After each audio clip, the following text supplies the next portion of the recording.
Good afternoon, ma'am, and good afternoon, classmate. We are the Group 5, and we will be the presenter of this topic today, which is the demographic transition. This is our group member, and these are the students that contributed to this session. And this is the objectives of our discussion for today. At the end of the session, audience must learn and define demographic transition. Audience must be able to characterize the four stages of demographic transition. And audience must define factors affecting the demographic transition. And lastly, the audience must define what currently stage the Philippines on demographic transition. Good day everyone, my name is Arlene C. Abellanosa from Group 5. We are here to discuss or tackle the topic which is the demographic transition. What is demography? Demography is the statistical study of human populations. It examines the size, structure, and movements of populations over space and time. It uses methods from history, economics, anthropology, sociology, and other fields. Demography is useful for governments and private businesses as a means of analyzing and predicting social, cultural, and economic trends related to population. Demography comes from the Greek word demo, which means people, and graphy, which means writing or description or measurement. Itong meaning to say, ito yung tawag sa pag-aaral ng populasyon. Sa pamagitan ng pag-aaral nito, marami tayong natututunan, especially about migration, aging deaths, births. Ang demography nga po o sa Tagalog ay demografiya ay sinusuri ang paglaki, ang estruktura, ang paggalaw ng mga populasyon sa paglipas ng panahon. What is demographic transition? Demographic transition is a phenomenon and theory which refers to the historical shift from high birth rates and high death rates in societies with minimal technology, education, especially of women, and economic development, to low birth rates and low death rates in societies with advanced technologies, education, and economic development, as well as the stages between these two scenarios. Ang demographic transition nga po ay nagpapakita ng population change over time. It studies how changes in the birth rate and death rate can affect total population of the country, and this is the demographic transition model. Demographic Transition Model or DTM. The Demographic Transition Model was developed by the American demographer Warren Thompson in 1929. DTM depicts the demographic history of a country. It refers to the transition from high birth and high death rates to low birth and low death rates regime as a country develops from a pre-industrial to an industrialized economic system. The DTM's function is to demonstrate the natural sequence of population change over time depending on development and modernization. Ang demographic transition model nga po ay tinitingnan natin how country over time changes, specifically focusing on their death rates, birth rates, and increase rates. Tinitignan din natin dito how eventually country grows or umuunlad, lumalaki, lumalago, and how they shrink or lessen or reduce. In this discussion, we are going to break down the different stages of demographic transition model. There is 4 of them. And each of the stages will be tackled or discussed and elaborate with my co-members. Thank you. I'm Sheila Vicente from Foods 2A, and I'm here to discuss the demographic transition. So, I discuss the stages of demographic transition and the demographic transition model. So, we have 4 stages of demographic transition, which is pre-industrial stage, traditional stage, industrial stage, and post-industrial stage. So, the first stage of demographic transition is the pre-industrial stage. During this stage, the population is stable with both high birth rates and high death rates. The death rates are high because there is increased disease, minimal medical care, poor sanitation, and limited food supplies. The second is Following the pre-industrial stage is the traditional stage. During this stage, ang human population ay mas tumaas dahil sa high birth rates and declining death rates. The death rates are decreasing because as the country transition into an industrial country, there are improvement in the economy and social conditions. The third is The third stage of demographic transition is the industrial stage, which characterized by an increasing population with declining birth rates and low death rates. The death rates remain stable and low during this stage due to the continuation of the economic and social changes that improve the standard of living during previous stage. So the last is in the post-industrial stage, population growth begins to level up because the crude birth rates have reduced to closely follow the crude death rates. In essence, demographic transition model argues for economic development to help reduce crude death rates.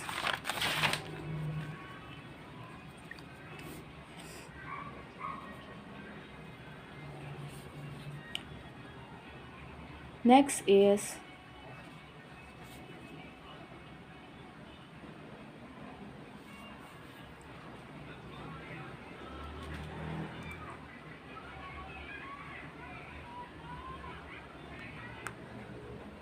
Next is demographic transition model. The demographic transition model or DTM is based on historical population trends of two demographic characteristics, birth rate and death rate, to suggest that a country's total population growth rate cycles through stages as the country develops economically.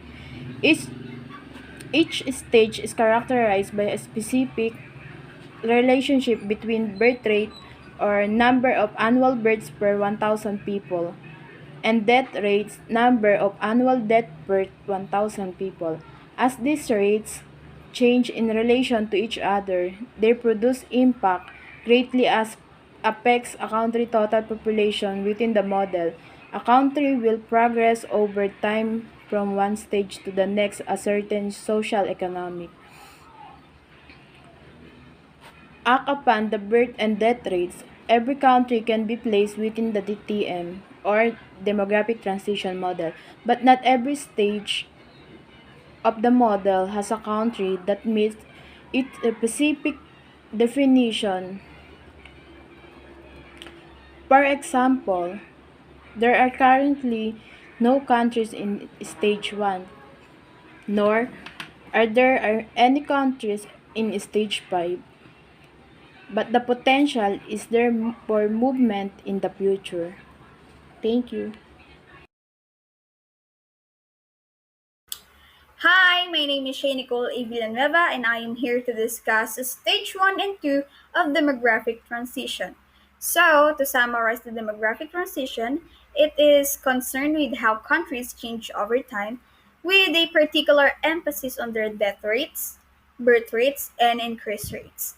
I will discuss how countries eventually develop or decrease and what are the processes and what are the possible causes of it. So let's start the stage 1. The majority of human history has occurred during stage 1 of the demographic transition. One thing that we should know is that there are no longer any countries in stage 1. There are some tribes or extremely tiny societies in stage 1.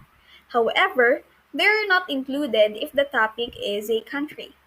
In stage 1, the number of death rates and birth rates are at the same level. The most common reason for death rates is that there is no adequate water supply. There are far and few healthcare centers and they also lack of equipments. They expect only small livelihoods such as farming, fishing, and hunting. Also, one of the reasons are insects or other diseases that may affect human and then lastly, a country's low economy. The most common reason for people have a high birth rate is due to lack of knowledge when it comes to pregnancy and family planning. Also, one of the reasons is that they want to have a large family for this reason. They will expect when it comes to supporting their family in the present or in the future. It is also because it is the usual traditional way that the women are expected them to give birth to many children as a woman or a mother in the family.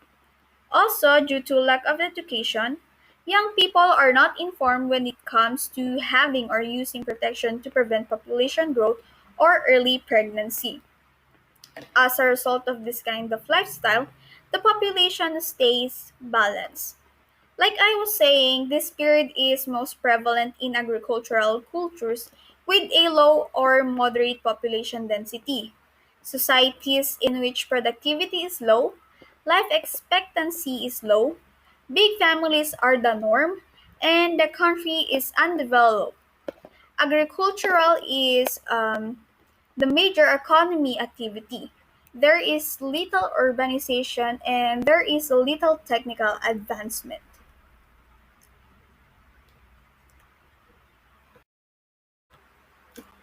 There is a lack of development and lack of literacy. A country at this stage of demographic transition presently appears impossible because the statistic on fertility and mortality in such an area would be insufficient or unavailable. Furthermore, there is a little possibility that such an area would have been completely untouched by medical facility growth. Because of this, the first stage is sometimes known as the pre-industrial or pre-modern stage. The second reason why we're still talking about it is because this is where the majority of human history has taken place. It is an important stage. This stage will consist of a very high CBR or crude birth rate when the individuals have a lot of births and children. However, we have seen a high CDR or crude death rate at the same time. People are dying at an alarming rate, and we do not have a long life expectancy. Infant mortality would be really high here as well. And when we start to see them since our CBRs and CDRs are both high, when they're simply in the same field. So NIR or natural increased growth don't have any growth. This pair is balancing each other out. So, in stage 2, our birth rate is still extremely high, and there are still a lot of children. So, the CBR or the crude birth rate is high. However, the CDR or crude death rate is changing, and this is due to the Industrial Revolution as well as the Medical Revolution. The CDR begins to fall fast. Death rates are beginning to fall. One point that can be seen from this simple example is that if birth rates are high and the death rates are low, the increase rates tends to be overly high. We notice gradual changes taking place in our society, but people do not immediately pay attention to it, not because they don't want to accept it or because they don't have enough knowledge of a certain situation, and it is called culture lag. It means that when new things arrive, there is a culture lag. So what's happening is that people are delayed. So they don't completely realize. So they are still having potentially family attempt and the infant death rate is still expected to be high. Another thing that is occurring at this time is that we are starting to see new types of occupations take off. We still have the bulk of society in more rural world. Many people rely on their families to support them. The two big things that affect such event are the industrial revolution and the medical revolution. Over time, civilization develop, adapt, or even evolve, and eventually enter stage 2 of the demographic transition model. Now, there are a variety of possible explanations, and we will concentrate on two of the most important. These two historical occurrences have caused countries to split in two. Now, they happened at different stages. The first great push was to Europe and North America, where we witnessed the Industrial Revolution. This is when the fresh indicators of economic development began to emerge. A new type of medicine began to emerge. The medical revolution was the following significant phenomenon, which moved large portion of Africa and Asia into stage 2 when we began to observe and diffusion of both industrial revolution invention and the usage of medicine in general. A lot of changes began to take place, and we began to notice them. Now, no one is always immediately welcomed by a society. So let's discuss what those terms are about. So in this picture, you can see that the birth rate and the death rate are in the same level. So the two big things that affect such events are the Industrial Revolution and the Medical Revolution, and it affects different countries to make these things more accessible or pushing all countries in stage 2. So you can see in this picture that the death rates are low and the birth rates are still high. It is because medical revolution affects it. So always remember that high population growth, number of deaths decrease, and the birth rates are still high. And that is the end of the stage 2. Thank you.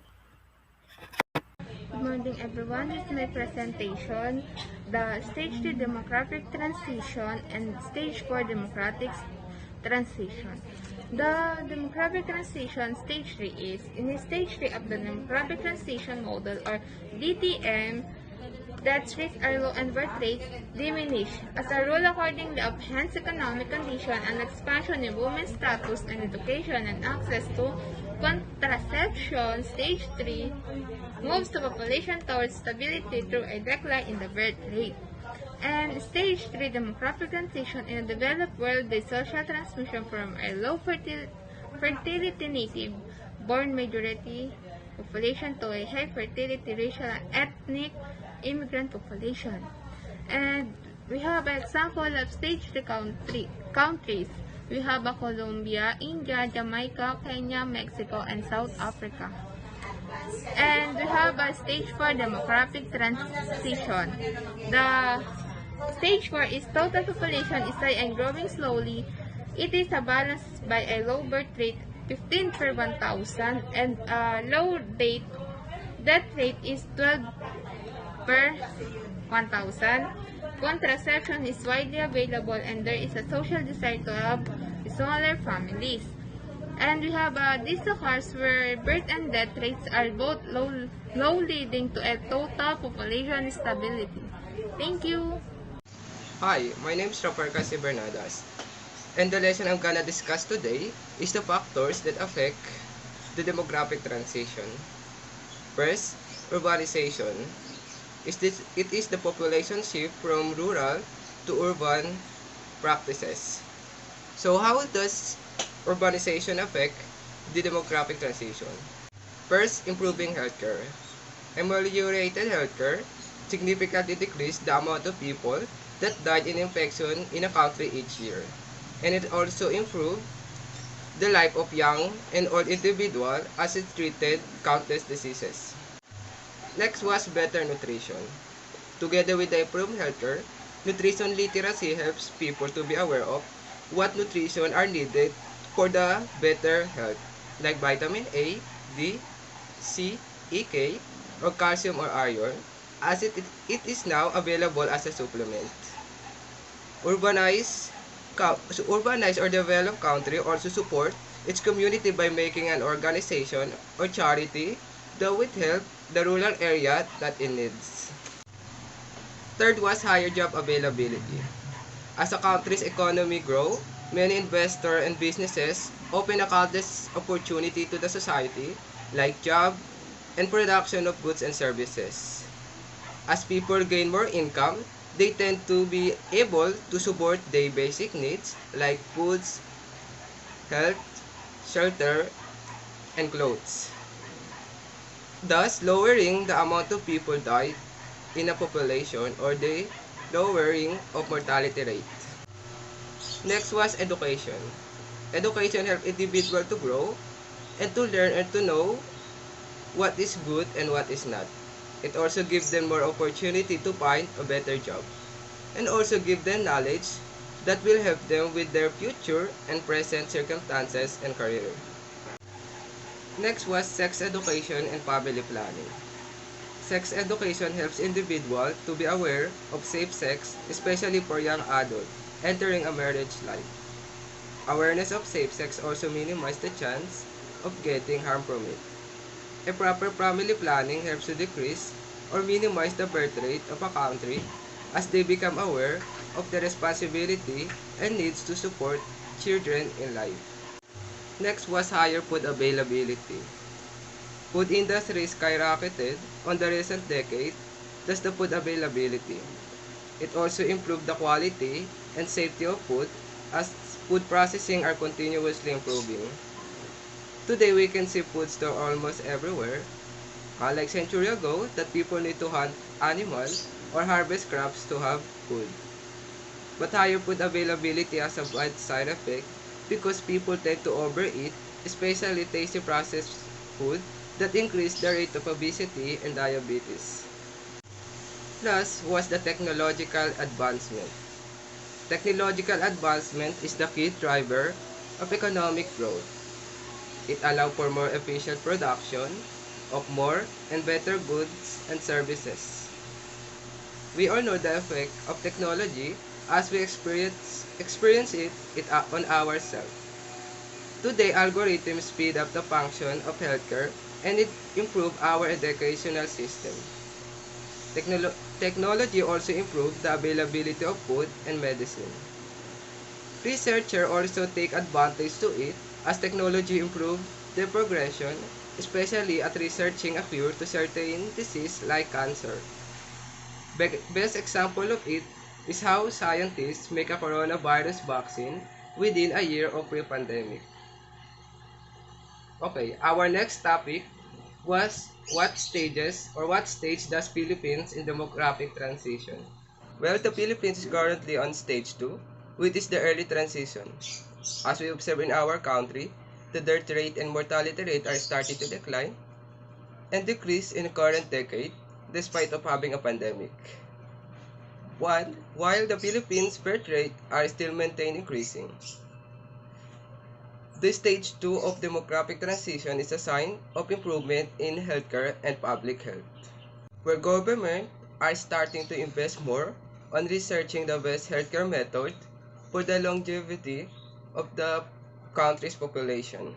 It ends up that the Philippines population is rising, causing more people or causing the amount of poor people multiply, requiring more demanding for more government support and funds. Okay, let's briefly tackle again our lesson. Demographic transition. Demographic transition is a long-term trend of declining birth rates and mortality rates for the growth of country's economy and population's longevity.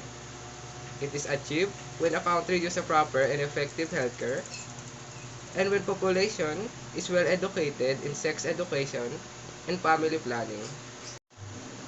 So there are 4 stages in demographic transition. First was the pre-transition, characterized by high birth rate with fluctuating death rates. Example of this is Amazon, Brazil, and rural areas of Bangladesh. Second stage was the early transition. It is characterized as the mortality rate begin to fall while the birth rate are still rising. Example of this is the Philippines and other developing countries. Third was the late transition, which compared to the stage 2, the birth rate here are starting to decline, resulting for more stable population.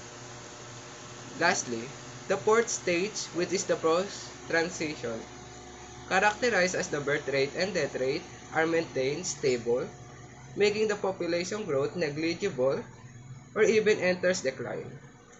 Example of this is the Australia, Canada, Europe, and other developed countries.